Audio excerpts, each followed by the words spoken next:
Hello. अगर आपको भी अपने मार्क्स साइंस में इम्प्रूव करने हैं तो जल्दी से सब्सक्राइब करो, क्योंकि हम यहाँ पे एमसीक्यूज की प्रैक्टिस कर रहे हैं, वो भी with the explanation science NCERT की लाइन बाय लाइन से। और ये सारे एमसीक्यूज रिलेटेड हैं ओलंपियाड के जो भी क्वेश्चंस थे उनसे, ओलंपियाड के मेडिकल प्रिपरेशन जो कर रहे हैं या वनडे एग्जामिनेशन की प्रिपरेशन कर रहे हैं उनके लिए ये बहुत ही यूजफुल होने वाला है। और इसमें मैं बीच बीच में आपको लर्न करने की ट्रिक भी बताती जाऊंगी, सो डोंट मिस इट। और सब्सक्राइब करना मत भूलना। बढ़ते अपने टॉपिक की तरफ। टॉपिक है हमारा रिप्रोडक्शन इन प्लांट, और उसमें से मैंने क्लास 7 का है और मैंने यहाँ पे ये सारे टॉपिक कवर किए हुए हैं। पॉलिनेशन है, फर्टिलाइजेशन है, राइट। सो इसको मिस मत करिएगा। जल्दी से देखते हैं हमारा पहला टॉपिक क्या है। यस, हमारा सब्सक्राइब कर लीजिए। पहला क्वेश्चन है हमारा, which part of the flower develops into the fruit after fertilisation. देखिए आफ्टर फर्टिलाइजेशन पूछ रहा है, यानी कि फर्टिलाइजेशन के बाद। देखिए मैं हिंदी में भी डिक्टेट कर रही हूँ, जिससे कि आपको जब आप हिंदी में क्वेश्चन समझ पाएंगे ना, तभी आप उसका आंसर भी करेक्ट कर पाएंगे। अदरवाइज अगर आप टर्म्स नहीं क्लियर कर पा रहे हैं, टर्म्स अच्छे से नहीं समझ पा रहे हैं, तो आंसर कभी कभी ना कंफ्यूजिंग हो जाता है। तो इसीलिए मैं डिक्टेट कर दे रही हूँ। Which part of the flower develops into the fruit after fertilisation. इनमें से फ्लावर का कौन सा, फूल का कौन सा पार्ट है जो कि फल में डेवलप होता है फर्टिलाइजेशन के बाद। सो ए है ओव्यूल, बी है ओवरी, सी है स्टिग्मा एंड डी है एंथर। मैंने बोला है कि मैं आपको ट्रिक बताऊंगी कि कैसे लर्न करना है, तो एक बार में ही आपको लर्न हो जाएगा ऑलवेज के लिए, राइट। तो आंसर है हमारा, यस सॉरी, आंसर है हमारा ओवरी। ओवरी से ही क्या होता है, फ्रूट डेवलप होता है। Okay, after fertilisation the ovary develops into fruit and the ovule becomes seeds. ठीक है, अब कैसे है देखो, आपको लर्न कैसे करना है। फ्रूट की स्पेलिंग क्या होती है, FRUIT, राइट। और ओवरी की स्पेलिंग क्या है, ओवरी। ठीक है, दोनों में आर आर आ रहा है। ठीक है, तो आप इसको रिलेट कर लीजिए। बहुत सारी चीजें हमेशा आप बिल्कुल रट के नहीं याद कर सकते हैं। ठीक है, हमेशा रटना अच्छी बात नहीं होती, रिलेट करके याद करो तो हमेशा माइंड में रहता है फॉर एवर, राइट। तो यहाँ पे ना फ्रूट है तो हमेशा कभी भी होना आर आर रिलेट करो, फ्रूट है तो ओवरी होगा। ओके, और यहाँ पे ओव्यूल है, इसकी भी मैं ट्रिक बताऊंगी कि कैसे करना है। तो यहाँ पे देखिए, ये ओवरी को ना ब्लैंक कर देंगे और आपसे यही स्टेटमेंट पूछेंगे, the dash develop into the fruit. और ये क्वेश्चन आता भी है, बड़ा कॉमन सा है। ओके, तो यहाँ पे भूलिएगा मत, ओवरी से फ्रूट। ओके, सो नेक्स्ट है, the transfer of the pollen grain from anther to stigma is called. जो ट्रांसफर होता है पॉलन ग्रेन का एंथर से स्टिग्मा की ओर। अगर आपने थोड़ा सा भी फ्लावर का स्ट्रक्चर पढ़ा है, नहीं भी पढ़ा है तो कोई बात नहीं, अभी मैं डिस्कस कर रही हूँ, पता चल जाएगा। ओके, तो यहाँ पे जो ट्रांसफर होता है पॉलन ग्रेन का एंथर से स्टिग्मा की ओर, उसे क्या कहते हैं। ए है फर्टिलाइजेशन, बी है जर्मिनेशन, सी है पॉलिनेशन एंड डी है बडिंग। तो आपका राइट आंसर यहाँ पे क्या होगा, यस, पॉलिनेशन। देखो पॉलिनेशन होता क्या है, डैश कर देंगे यहाँ पे तो प्लस के मार्क्स सिक्योर हो गए। ठीक है, यहाँ पे ब्लैंक कर दिया जाएगा और आपको क्या फिल करना है, पॉलिनेशन। ये मार्क्स सिक्योर हो गए और यही स्टेटमेंट ट्रू फॉल्स में दे देंगे तो ट्रू फॉल्स के मार्क्स भी सिक्योर हो जाएंगे। और एक्सप्लेनेशन से आप अपने नोट्स बना सकते हैं। अगर बुक में नहीं मिल रहा है, आपको बुक की लैंग्वेज नहीं करनी है, तो ये इजी लैंग्वेज है, आप कर सकते हो। ओके, तो देखिए यहाँ पे क्या होता है कि ये पॉलिनेशन, जैसे पॉलन ग्रेन है ना, तो अपने आप या तो बहुत सारे एजेंट होते हैं, वो भी अभी हम डिस्कस करेंगे। जैसे ये यहाँ पे मैच्योर हो गया, ओके, और उसके बाद जैसी हवा चली या ये इस तरह से कोई भी वेक्टर आया, इसी का ही पॉलिनेशन का मेरा एक शॉर्ट वीडियो मेरे चैनल पे है, आप उसको देख सकते हैं। तो ये पॉलन ग्रेन क्या होते हैं, फ्लावर की स्टिग्मा पे गिर जाते हैं, और जब ये गिर जाते हैं तभी फ्यूजन होता है, दैट मीन्स की फर्टिलाइजेशन होता है। तो इस प्रोसेस को, मतलब यहाँ से निकलकर स्टिग्मा को जाने के लिए प्रोसेस को क्या कहते हैं, pollination. Okay, so pollination is a process of transferring pollen grains from anther to stigma. Next है, which of the following agent help in the pollination? इनमें से कौन सा एजेंट देखो क्या होता है, जैसे आजकल डिलीवरी बॉय हैं, ओके, तो वो एक तरीके से डिलीवरी एजेंट है कि मतलब एक सामान को एक जगह से दूसरी जगह कैसे पहुंचाते हैं, कौन पहुंचाता है, डिलीवरी एजेंट। तो यहाँ पे भी वही पूछ रहे हैं, which of the following agent help in the pollination. मतलब जो पॉलन ग्रेन था, पॉलन ग्रेन को स्टिग्मा तक ले जाने के लिए इनमें से कौन सा एजेंट वर्क करता है। ए है विंड, बी है वाटर, सी है इंसेक्ट एंड डी है ऑल ऑफ दीज। तो याद रखिए यहाँ पे देखो आंसर है हमारा ऑल ऑफ दीज। मैंने यहाँ पे देखो ये ए बायोटिक और बायोटिक फैक्टर्स का इसीलिए पिक्चर लगा रखा है ताकि आपको इजीली समझ में आ जाए। क्या होता है देखो, जैसे हवा चली, बहुत तेज हवा चल रही है, तो वो जो पॉलन ग्रेन है वो मैच्योर हो चुके हैं, बिल्कुल पाउडरी फॉर्म में होते हैं। अब समझ लो पाउडर है, अगर हवा चलेगी तो वो उड़ेगा ना, तो सेम यहाँ पे पॉलन के साथ भी होता है। ठीक है, तो हवा चलेगी, पॉलन ग्रेन उड़ता है और वो स्टिग्मा तक पहुंचता है, that is called pollination, right. अब वाटर है, बारिश हुई है, या कुछ जैसे बहुत सारे प्लांट्स ऐसे होते हैं, लोटस है हमारा, तो वो पानी में ही है, तो क्या है उसके पॉलन ग्रेन पानी में गिर जाते हैं और ऑब्वियसली वो स्टिग्मा तक पहुंच जाएंगे, राइट। अब आता है बायोटिक फैक्टर। बायोटिक फैक्टर मतलब जो भी लिविंग ऑर्गेनिजम्स के थ्रू होता है। तो देखो ये बैट करता है, ठीक है, और बर्ड्स करती हैं, बहुत सारी बर्ड्स इधर उधर फ्लावर के ऊपर बैठती हैं और उसके बाद इधर से उधर ट्रांसफर होते हैं जो पॉलिन ग्रेन होते हैं। इसी तरह ये हनी भी होती है, बहुत सारे इंसेक्ट करते हैं, इसको भी अभी हम आगे डिस्कस करेंगे। So pollination can occur through the wind, water, insect, birds and other animals. और कहीं ना कहीं हम भी कुछ ना कुछ जिम्मेदार हैं। कैसे? हम अभी चलते फिरते कहीं पे भी कुछ खा रहे हैं, हम ट्रेवल कर रहे हैं, बाई कार कर रहे हैं या बाई ट्रेन कर रहे हैं, हमने क्या किया, हमने कुछ भी फ्रूट खाया, जामुन खाया या मैंगो खाया, क्या किया, उसका जो सीड निकला वो हम इधर उधर कहीं डाल देते हैं। तो यही तो है कि वो सीड जो है वो फिर से जर्मिनेट होना शुरू हो जाएगा। तो हम भी एक तरीके के एजेंट हो गए। या कोई भी फ्लावर है, उस फ्लावर को हमने एक जगह से उठा के और दूसरी जगह पहले तो उसको बहुत अच्छे से देखा और सबको दिखाया कि देखो कितना ब्यूटीफुल है, थोड़ी देर में क्या हुआ कि वो मुरझा गया और हमने क्या किया, उसको कहीं और फेंक दिया। तो ये भी एक रीजन हो सकता है, हम भी इसके जिम्मेदार हैं। ओके, तो नेक्स्ट है विच part of the flower produce pollen grain. इनमें से फ्लावर का कौन सा पार्ट जो है वो पॉलन ग्रेन प्रोड्यूस करता है, पॉलन ग्रेन बनाता है। ए है स्टिग्मा, बी है ओवरी, सी है एंथर एंड डी है सेपल। तो देखिए अगर आपने फ्लावर के पार्ट्स पढ़े होंगे ना तो ठीक है, नहीं तो अभी मैं एक्सप्लेन करने वाली हूँ। यहाँ पे जो पॉलन ग्रेन है ना वो बनाता है हमारा एंथर, राइट। अब ये एंथर होते क्या है, अगर आपने फ्लावर का स्ट्रक्चर देखा होगा तो यहाँ पे जो हिबिस्कस है हमारा, मोस्टली हिबिस्कस ही दिया रहता है। तो ये देखो, ये जो बाहर का होता है जो ग्रीन कलर का होता है, ठीक है, ये होता है हमारा सेपल। ओके, और जो रेड रेड कलर का हमको दिखता है, बहुत ही ब्यूटीफुल सा रेड रेड कलर के इस तरीके से दिखता है, तो वो क्या है हमारा पेटल्स। ओके, जो हमको अट्रैक्ट करते हैं, जो इंसेक्ट को अट्रैक्ट करते हैं वो है पेटल्स, ठीक है, जिनको हम लोग नॉर्मली लैंग्वेज में पंखुड़ी बोलते हैं। ओके, अब बीच में आता है ये एक लंबा सा यहाँ पे फिलामेंट। इस फिलामेंट में क्या होता है कि यहाँ पे बहुत सारे इस तरीके से लगे हुए होते हैं। तो ये क्या है फिलामेंट, और यहीं पे बीच में होती है हमारी यहाँ पे फीमेल वाला ऑर्गन पिस्टन। ओके, तो ये वाला हो गया, ये जो पूरा लगा होता है इस पे आपने देखे होंगे बहुत सारे येलो येलो कलर की छोटे छोटे डॉट्स होते हैं, तो ये हुए हमारे एंथर, राइट। और इन्हीं डॉट्स में ही अंदर की तरफ पॉलन ग्रेन होते हैं, राइट। तो यहाँ पे देखिए ये जो है ना पूरा फिलामेंट है, ये एंथर है, और इसको जब कट करेंगे तो ये जो मेच्योर हो जाते हैं तो अपने आप ही फट जाएगा। अदरवाइज ये ना इसके अंदर बहुत सारे पॉलन ग्रेन होते हैं, मतलब मैंने बोला ना छोटे छोटे बहुत ही पाउडरी सब्सटेंस में होता है ये।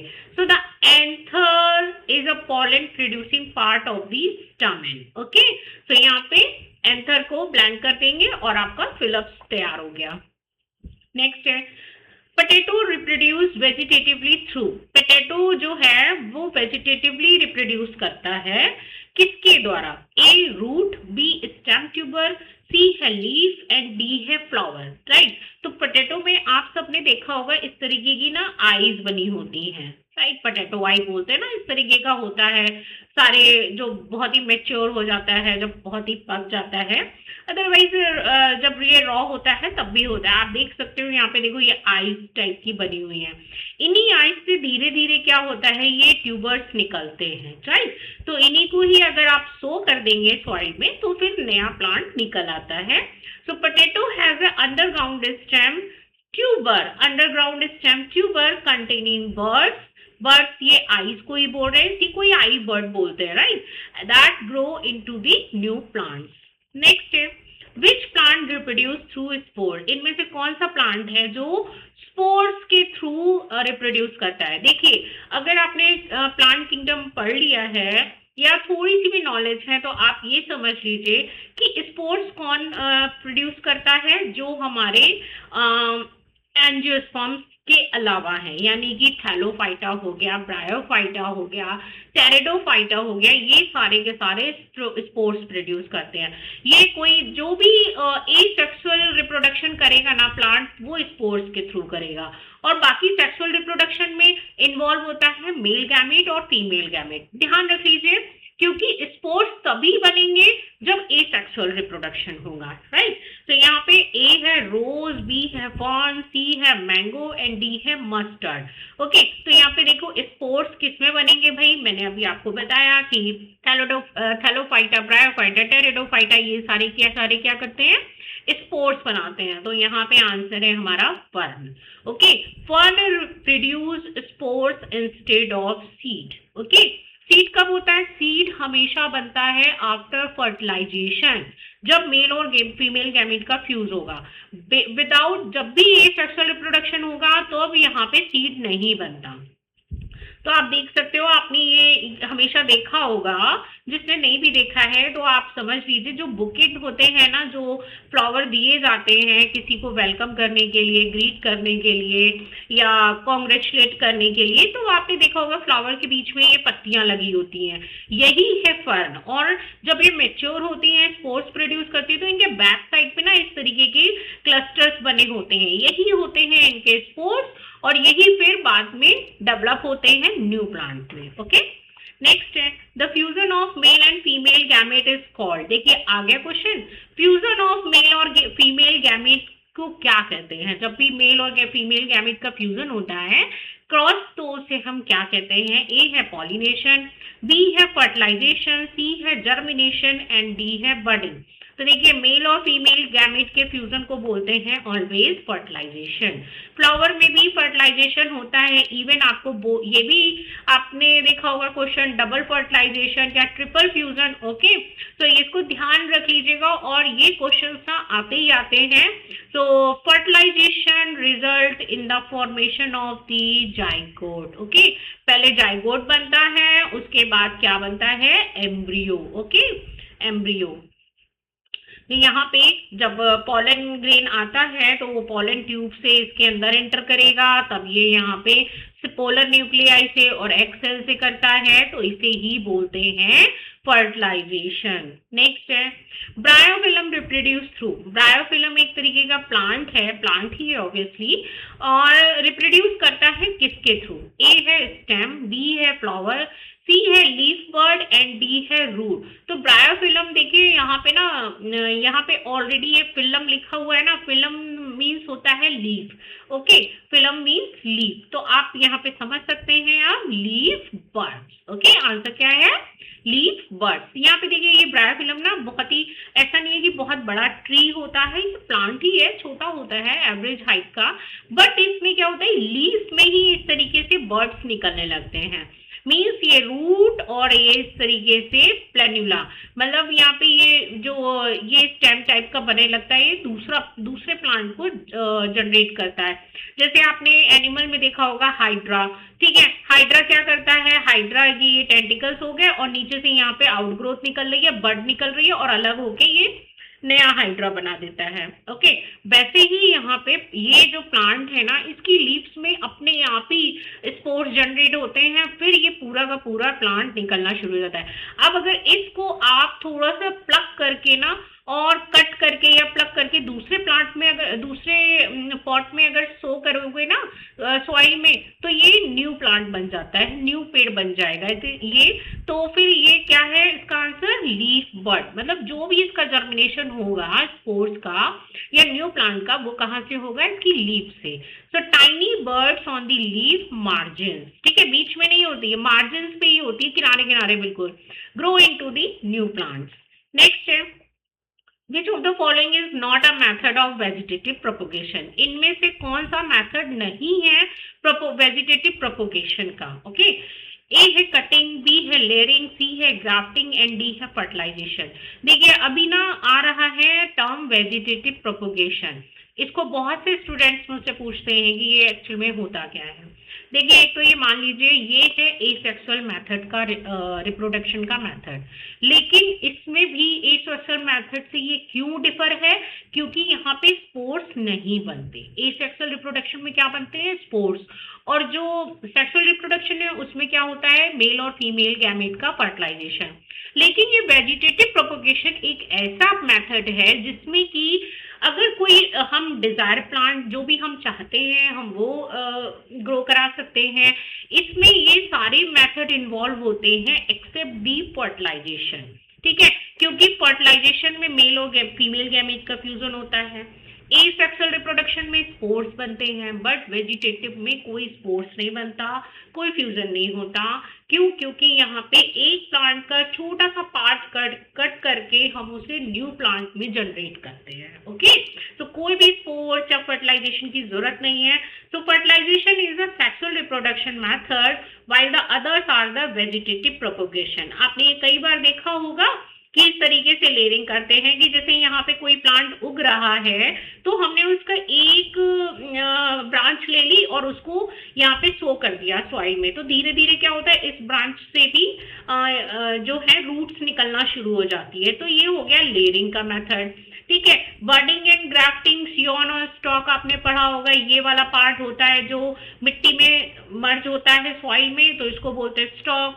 और ये जो दूसरा पार्ट हम लगाते हैं इसको बोलते हैं साइम। ओके, और आपने शुगर केन में भी देखा होगा कि कोई एक पार्ट अगर मोस्टली कि अगर कोई एक पार्ट जो है शुगर केन का खराब हो गया है तो हम उसे वहीं से कट कर देते हैं और उसकी जगह दूसरी जो शुगर केन है जो अच्छा है वैरायटी का उसको उसके ऊपर लगा देते हैं और बाइंडिंग कर देते हैं किसी भी टेप से या कपड़े से, तो थोड़े दिनों बाद वो दोनों आपस में ज्वाइन हो जाते हैं और हमें पूरा का पूरा जो है शुगर केन एक बहुत ही अच्छा मिलता है, एक अच्छी वैरायटी मिलती है। तो ये है मेथड वेजिटेटिव प्रोपोगेशन है। इसी में ही आता है टिश्यू कल्चर। टिश्यू कल्चर बहुत इंपॉर्टेंट है। ओके, नेक्स्ट है सीड जर्मिनेशन रिक्वायर्ड। देखिए एक सीड जर्मिनेशन के लिए क्या क्या चाहिए होता है, मतलब जो बीज है उसको पौधा बनने के लिए क्या क्या चाहिए। ए है एयर, बी है वाटर, सी है सब सुटेबल टेम्परेचर एंड डी है ऑल ऑफ दीज। तो क्या चाहिए भाई, ऑल ऑफ दीज, ठीक है। ये दिए हुए हैं, उसको प्रॉपर सनलाइट भी चाहिए, वाटर भी चाहिए, ऑक्सीजन मतलब एयर चाहिए और प्रॉपर टेम्परेचर चाहिए। ऐसा नहीं है, ये इसे ही डॉर्मेंसी बोलते हैं, जब तक सीड को अपने अकॉर्डिंगली फेवरेबल टेम्परेचर नहीं मिलता वो सॉइल में ऐसे ही पड़ा रहेगा।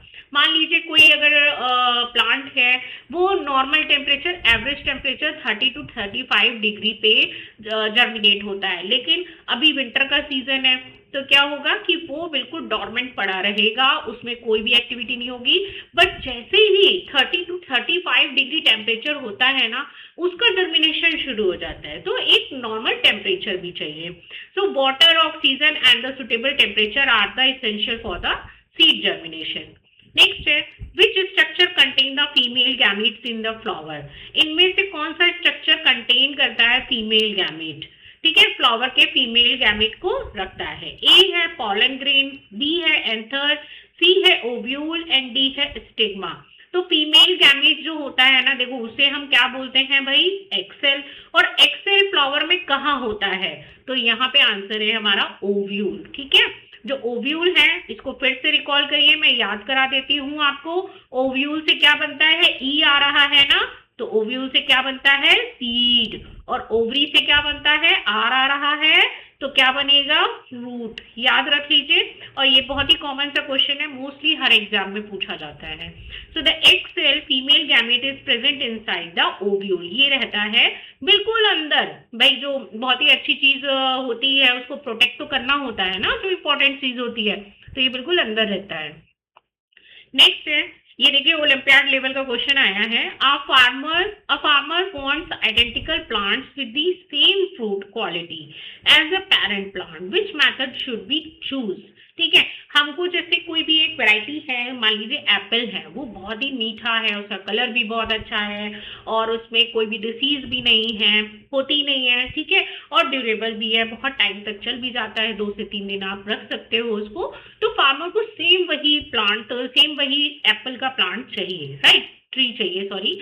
तो यहाँ पे उसको क्या करना होगा, कौन सा मेथड लेना होगा? ए है सीड फॉर्मेशन, बी है फॉर्मेशन, सी है वेजिटेटिव प्रोपोगेशन एंड डी है क्रॉस पॉलिनेशन।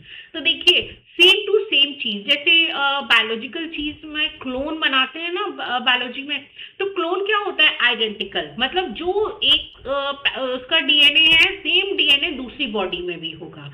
ओके, तो यहाँ पे सेम मेथड प्लांट में रखने के लिए हम क्या करते हैं? Vegetative propagation. तो देखिए सेम प्लांट बनाने के लिए कि जो इसकी क्वालिटी है वही इसके न्यू जनरेशन में भी हो, सो उसके लिए हम यूज करते हैं vegetative propagation. Produce genetically identical offspring. Identical offspring का मतलब जो कैरेक्टर पेरेंट प्लांट में है वही उसकी यंग जनरेशन में भी आएगा। नेक्स्ट है, if all insects disappear from a region, which process will be most affected? मतलब अगर सारे के सारे इंसेक्ट जो कीड़े हैं, तो उनको अगर एक एरिया से बिल्कुल हटा दिया जाए, सारे के सारे गायब हो जाएं, तो कौन सी प्रोसेस में सबसे ज्यादा असर पड़ेगा? ए है फोटोसिंथेसिस, बी है जर्मिनेशन, सी है पॉलिनेशन एंड डी है रेस्पिरेशन। तो याद रखिए, देखो इंसेक्ट क्या करते हैं, अभी हमने देखा था इंसेक्ट किसके एजेंट थे? Yes, answer pollination. अगर वहां पे इंसेक्ट नहीं होंगे, हनी बीज नहीं होगी या कोई भी हाउस फ्लाइज नहीं होंगे, मॉस्किटोज नहीं होंगे, तो किस पे फर्क पड़ेगा भाई? पॉलिनेशन पे। So many flowering plants depend on the insect for the pollination. ये आप जितने भी इंसेक्ट पॉलिनेटर्स हैं आप देख सकते हो, बटरफ्लाइज हैं, फ्लीज हैं, राइट, ये सारे के सारे आंट्स भी हैं, हमारे बीटल्स हैं, ये सारे के सारे एजेंट हैं जो कि पॉलिनेशन करते हैं। नेक्स्ट है, during fertilisation in the flowering plant the male gamete fuse with the. अब फर्टिलाइजेशन की प्रोसेस में पूछ रहे हैं, जो फ्लावरिंग प्लांट्स हैं, या ऑब्वियसली फर्टिलाइजेशन तो फ्लावरिंग प्लांट्स में ही होता है और किसी ग्रुप में नहीं होता, राइट। तो यहाँ पे मेल गैमेट किसके साथ फ्यूज करेगा? ए है स्टिग्मा, बी है ओवरी, सी है एक्सेल एंड डी है पेटल, राइट। तो यहाँ पे देखिए भाई मेल गैमेट फ्यूजन तो मेल गैमेट और फीमेल गैमेट का ही होता है ना, और फीमेल गैमेट क्या है? Egg cell. So fusion of male and female gametes forms are zygote, ठीक है। या आप देख सकते हैं कि ये जो है ना, यहाँ से पॉलन ट्यूब आती है, माइक्रोपाइल से एंटर करेगी और ये इस पहले यहाँ पे फ्यूज करेगी, ठीक है। उसके बाद एक न्यूक्लियस जो है वो यहाँ फ्यूज करता है, दूसरा न्यूक्लियस इन दो सेल से फ्यूज करता है, इसीलिए इसको बोलते हैं ट्रिपल फ्यूजन। और एक फर्स्ट फर्टिलाइजेशन, दूसरा फर्टिलाइजेशन, तो क्या बोलते हैं?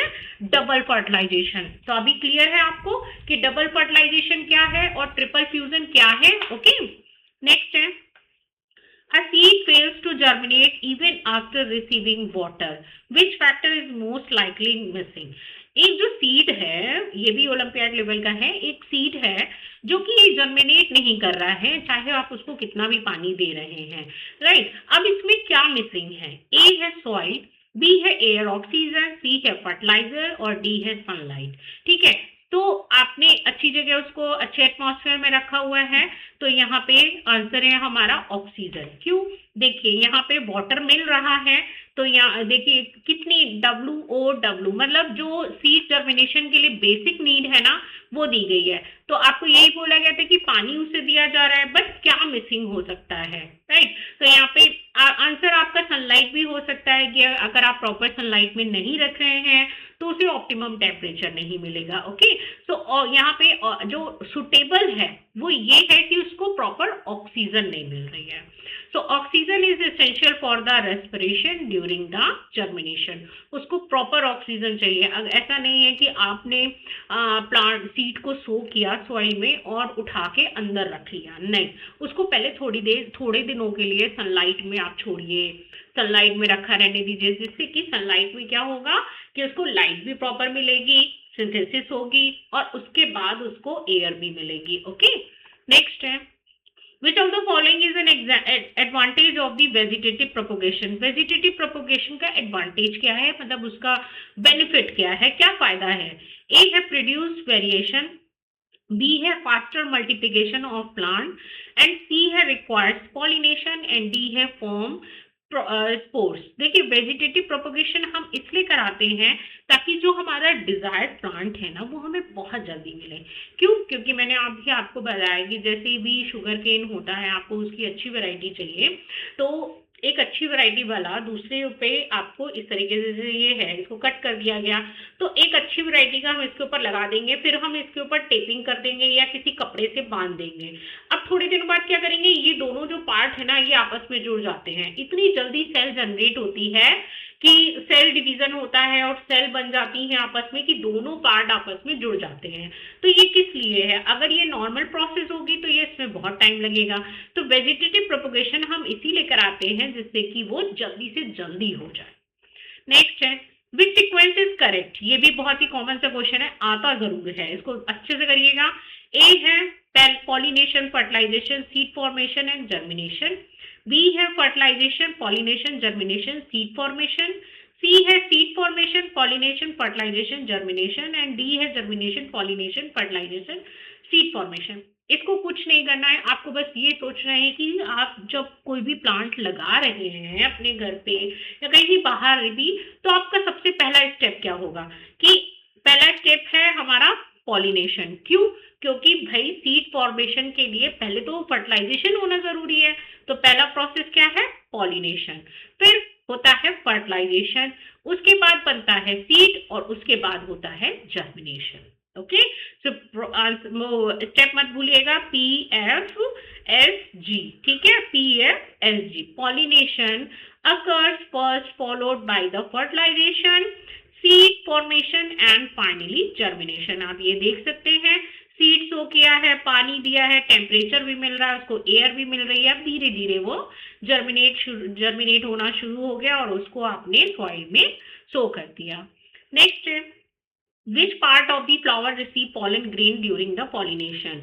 इनमें से कौन सा फ्लावर का पार्ट है जो पॉलन ग्रेन को रिसीव करता है, यानी कि पॉलन ग्रेन को लेकर जाता है अपने एग सेल की तरफ, फीमेल ऑर्गन की तरफ।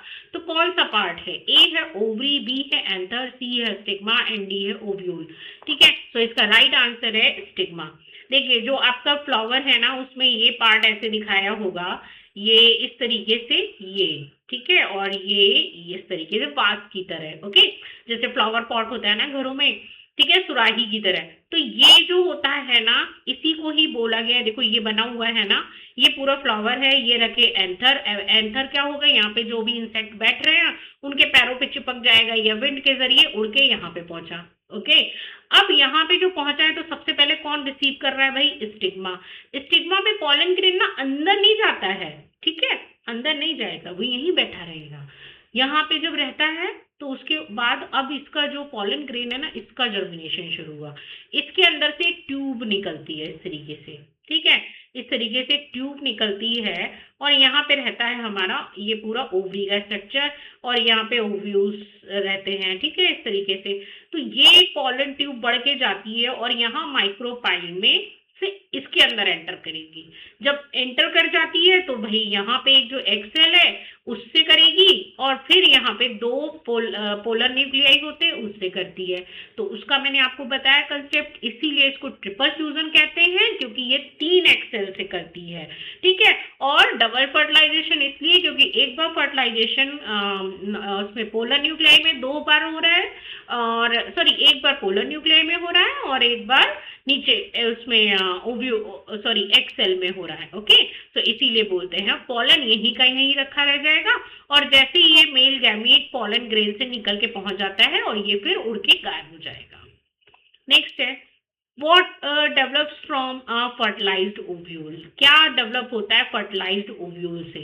ए है फ्रूट, बी है सीड, सी है फ्लावर, डी है रूट। तो ओव्यूल याद आ रहा है ना, ओव्यूल ई, तो ई से क्या बनता है हमारा? सीड। ओके, आप देख सकते हैं ये जो है ना ये ओव्यूल फर्टिलाइज्ड हो गया है, फ्यूजन हो चुका है मेल और गैमीट का।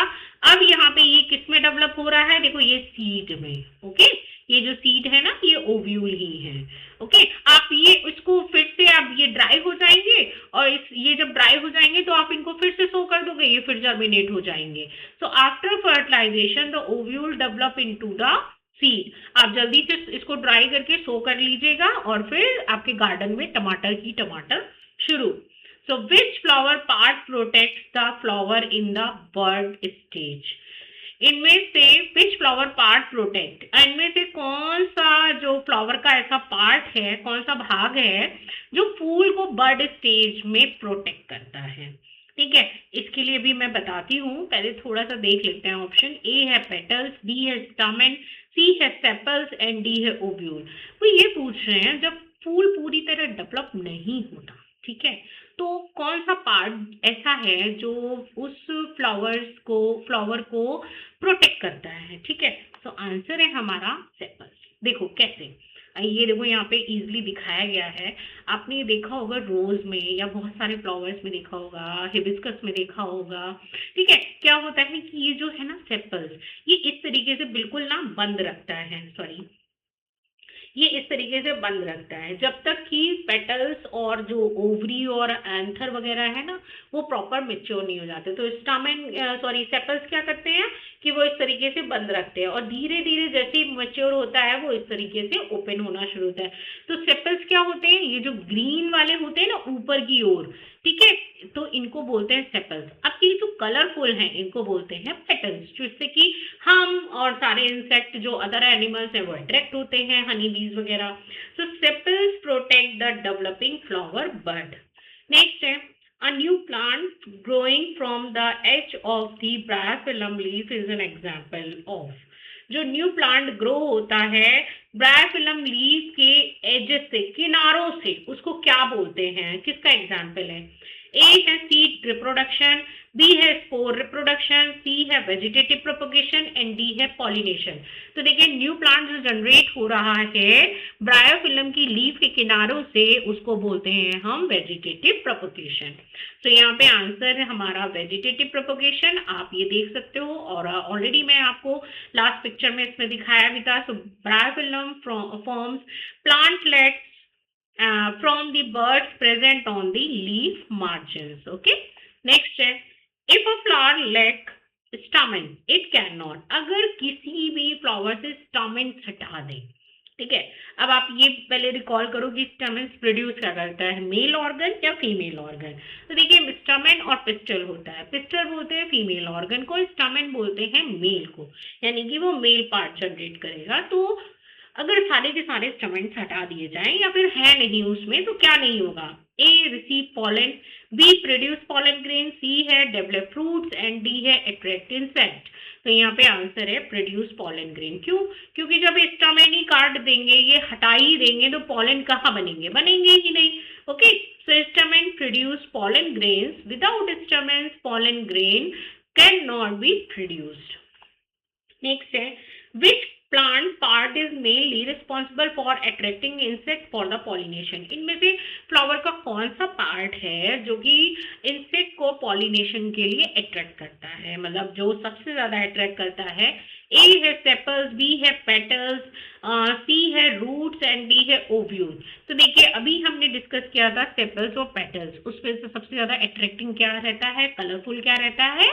Petals. Okay, so brightly coloured petals attract the insect and birds. ठीक है, जितने ज्यादा अच्छे कलर के फूल होंगे सबसे ज्यादा हनी बी वहीं पे ही आपको मिलेंगे। नेक्स्ट है a farmer grows bananas from the suckers in state of a seed, this is because. अब एक फार्मर है, ओलंपियाड लेवल का क्वेश्चन है और ये ट्रिकी भी है क्योंकि मेडिकल में और अदर कॉम्पिटिटिव में भी पूछ सकते हैं। So a farmer grows bananas from the suckers instead of the seed. This is because A है bananas do not produce fruit. B है vegetative propagation is faster. C है bananas reproduce by spores. And D है pollination is impossible. तो देखिए farmer जो है ना वो बनाना के शक्कर से ही उसको उगा लेता है। क्यों? Because this is an example of vegetative propagation. Okay, और वेजिटेटिव प्रोपोगेशन बहुत ही तेजी से होता है। ठीक है, आप सीड सो करोगे, बहुत दिन बाद वो प्लांट ग्रो होगा, तब वो फ्रूट मिलेगा। इसमें बहुत ही लेंदी प्रोसेस होता है। तो आप देख सकते हो सकर्स किसको बोला गया कि यहीं से ना छोटा सा एक प्लांट निकलने लगता है। So bananas are the commonly propagated through the suckers for the quick multiplication। तो यहाँ पे आप ये जो है ना, यहीं से ही छोटा सा एक प्लांट निकलने लगेगा और अपने आप ही ये जो है ना इस तरीके से, तो यहीं से इसको अलग करके और दूसरा यहाँ पे पूरी तरह ये जल्दी से ग्रो हो जाएगा और बनाना प्रिपेयर हो जाते हैं। सो ये इसी तरीके से ही जर्मिनेट होता है बनाना। नेक्स्ट है, what is the role of pollen tube in the fertilisation. Pollen tube का रोल क्या है फर्टिलाइजेशन में? ए है प्रोड्यूस सीड्स, बी है प्रोड्यूस फ्रूट्स, सी है carries male gamete to the ovule and D है प्रोटेक्ट्स ओव्यूल। तो देखिए पॉलन ट्यूब क्यों होती है वो मैंने अभी आपको बताया था, ये स्टिग्मा पे इस तरीके से ये जाता है। पॉलन ट्यूब क्यों जाता है भाई, याद करिए, carries male gamete to the ovule. ये क्या करता है, जो पॉलन ट्यूब है ना, ये इस तरीके से देखो पॉलन यहीं पे बैठा रहेगा, वो नहीं जाता। ओके, क्या करेगा, ट्यूब जनरेट करता है जो कि अपने मेल गैमीट को भेजता है और फिर यहाँ से ये आता है माइक्रोपाइल के जरिए और यहाँ पे फ्यूजन होता है। So pollen tube transport male gametes to the ovule for fertilization. Next है, a flower is covered with the transparent bag before it opens. No insect can enter, no wind-borne pollen grain, pollen can reach it, and what is the most likely to happen? इन्होंने ये बोला हुआ है, कोई एक फूल है और उसको हमने बिल्कुल पॉली बैग से कवर कर दिया है, ठीक है। अब उसमें क्या नहीं होगा, ओके, क्या हो सकता है और क्या नहीं होगा। ए है पॉलिनेशन विल डेफिनेटली अगर पॉलिनेशन होगा, बी है fertilization will occur without pollination, C है pollination may not occur so seed may not form, and D है fruit will form without seed. तो देखो अगर फूल को पूरी तरह हम ढक देंगे, कवर कर देंगे, तो हमारा क्या होने वाला है, पॉलिनेशन तो होगा नहीं, और जब पॉलिनेशन नहीं होगा तो सीड भी नहीं बनेगा। So pollination may not occur, so seed may not form. Without pollen reaching the stigma, fertilization cannot occur and seed may not develop. Okay? जब तक ये कवरिंग होगी तो समझ लीजिए कोई भी एजेंट काम नहीं करेगा, ना वाटर कर रहा है, ना एयर कर रहा है, ना ही कोई इंसेक्ट आ रहा है, ना ही कोई बर्ड आ रही है, तो पॉलिनेशन कैसे होगा? और जब पॉलिनेशन नहीं होगा तो ऑब्वियसली फर्टिलाइजेशन भी नहीं होगा। नेक्स्ट है, why are the flower called the reproductive organ of the plant. इनमें से पूछा गया है फ्लावर को हम रिप्रोडक्टिव पार्ट ही क्यों बोलते हैं। जो देखिए सेक्सुअल रिप्रोडक्शन के लिए, अभी हमने ब्रायर फिल्म में देखा कि वहां पे भी क्या हो रहा था, वेजिटेटिव प्रोपोगेशन के थ्रू अपने आप ही वो जनरेट हो रहा था, ठीक है। एसेक्सुअल में क्या स्पोर्स की जरूरत पड़ती है, या फिर फ्लावर को ही क्यों बोला गया, जो एंजियोस्पर्म वाले हैं ना, तो उनको ये ऐसा क्यों है कि फ्लावर में ही फर्टिलाइजेशन होगा, स्टेम में क्यों नहीं होता, लीफ में क्यों नहीं होता, है ना। तो ये फ्लावर को क्यों बोला गया है, बिकॉज ए है option, they perform photosynthesis, B है दे ऑब्जर्व वाटर, सी है they produce seed after fertilisation, and D है दे स्टोर फूड। तो ऐसा इसलिए होता है क्योंकि वहां पे मेल और फीमेल गैमेट मिलते हैं। फ्लावर का स्ट्रक्चर आप देखेंगे तो देयर आर द 4 वॉल्स आपको दिया गया है, उसमें है आपका पेटल्स, सेपल्स और एंथर और स्टिग्मा दिया हुआ है। यही 4 वर्ड्स जो हैं वो इम्पोर्टेंट हैं। इनमें से 2 अननेसेसरी हैं, मतलब जो आपके सेपल्स और पेटल्स हैं वो आपके कोई किसी काम के नहीं, मतलब वो सिर्फ अट्रैक्शन और उसके लिए हैं। बाकी जो इम्पोर्टेंट है वो है आपका स्टामेन और पिस्टल, यानी कि मेल गैमीट और फीमेल गैमीट वाला। So they produce seed after fertilization. Flower contain reproductive structure and help in the seed formation. भाई ये जो है ये स्टामेन है, ये पेटल है। अब यहाँ पे क्या है भाई, मेल क्यों क्यों बोला गया है, क्योंकि फर्टिलाइजेशन का जो साइट है, जो लोकेशन है, जो एरिया है, वो होता है फ्लावर में। Okay, so this is all for today. अगर आपको वीडियो अच्छा लगा है या फिर आपके लिए यूजफुल है तो प्लीज चैनल को लाइक शेयर सब्सक्राइब करना मत भूलिएगा, और मिलते हैं नेक्स्ट वीडियो में। और तब तक के लिए थैंक यू सो मच, धन्यवाद।